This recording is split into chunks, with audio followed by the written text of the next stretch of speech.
बात करते हैं सेक्शन 15 की, जो कि अब यहाँ से डील कर रहा है टेरिटोरियल जुरिस्डिक्शन के बारे में। सबसे पहले वो कहता है सेक्शन 15 के अंदर कि आप कोई भी केस करोगे तो वो आप किस कोर्ट में करोगे। आपके पास एक सिविल नेचर का केस है, आपने वो लेकर जाना है, तो आप कहते हो मैं हाई कोर्ट में ले जाता हूँ। नहीं, सेक्शन 15 कहता है कि आप उसको lowest grade competent to try it उस कोर्ट के पास लेकर जाओगे जो कम्पिटेंट होगी उस केस को सुनने के लिए, और वो लोएस्ट ग्रेड की होगी। यानी कि आपने सीधा हाई कोर्ट में नहीं जाना, आपके पास उतने ज़्यादा चांसेस होंगे। सबसे छोटी कोर्ट, फिर उससे ऊपर वाली, फिर उससे ऊपर, इस तरह आपके पास ज़्यादा चांसेस आएंगे अपील करने के। और ऊपर हायर जुडिशरी के पास बर्डन भी नहीं होगा। इस तरह तो हर बंदा हायर जुडिशरी के पास चला जाएगा। उसके बाद वी हैव सेक्शन 16 जो कि बात करता है suits to be instituted where subject matter situate.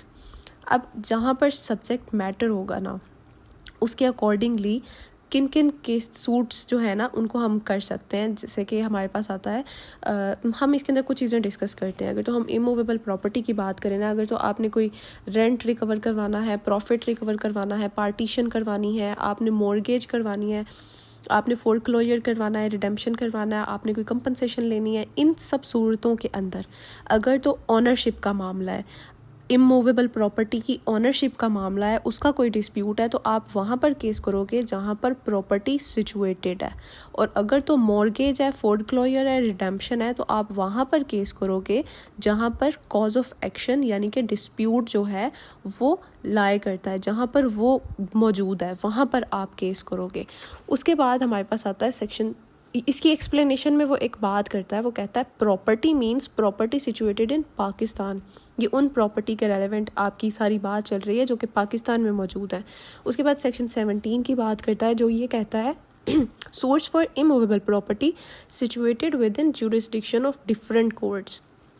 अब एक डिस्प्यूट अराइज हुआ है और वो जो लैंड है ना वो ए कोर्ट के भी जुरिस्डिक्शन में आती है और बी कोर्ट के भी जुरिस्डिक्शन में आती है। तो आप उसको कहाँ लेकर जाओगे? आप उसको ए कोर्ट में भी लेकर जा सकते हो और बी कोर्ट में भी लेकर जा सकते हो, क्योंकि वो उन दोनों की जुरिस्डिक्शन में आ रही है।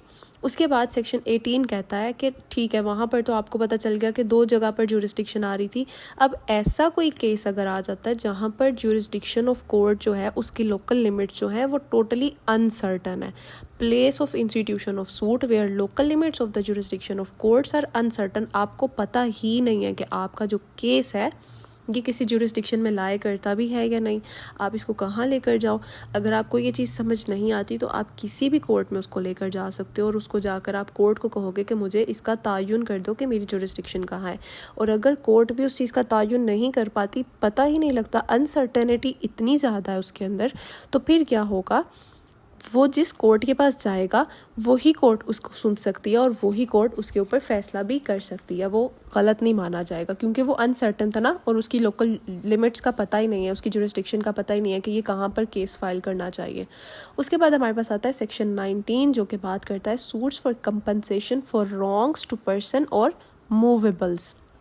अब यहाँ पर वो मूवेबल प्रॉपर्टी की बात कर रहा है और दूसरा अगर किसी बंदे के साथ कुछ गलत हो गया उसके बारे में बात कर रहा है।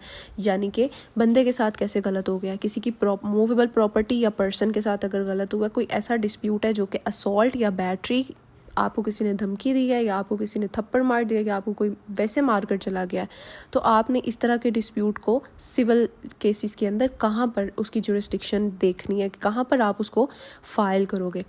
इसके अंदर आपने 3 चीज़ें मद्देनज़र रखनी है। सबसे पहले आप ये देखोगे कि कॉज ऑफ एक्शन जो है, जो मसला है वो कहाँ पर हुआ था, यानी कि रॉन्ग कमिट कहाँ पर हुआ है। फिर आपने ये देखना है कि वो जो डिफेंडेंट है वो कहाँ पर रहता है, और तीसरी चीज़ अगर वो वहाँ मौजूद नहीं है तो वो रह कहाँ रहा है। और उसके बाद लास्ट चीज़ जो है आपने ये देखना है कि अगर वो डिफेंडेंट यहाँ मौजूद नहीं है तो क्या वो काम कहाँ करता है, वो बिज़नेस कहाँ करता है या वो जॉब कहाँ करता है। तो आप उस जगह पर चले जाओगे जहाँ पर वो मौजूद है। उसके बाद सेक्शन 20 भी बात करता है other suits to be instituted where defendant resides और कॉज ऑफ एक्शन अराइज।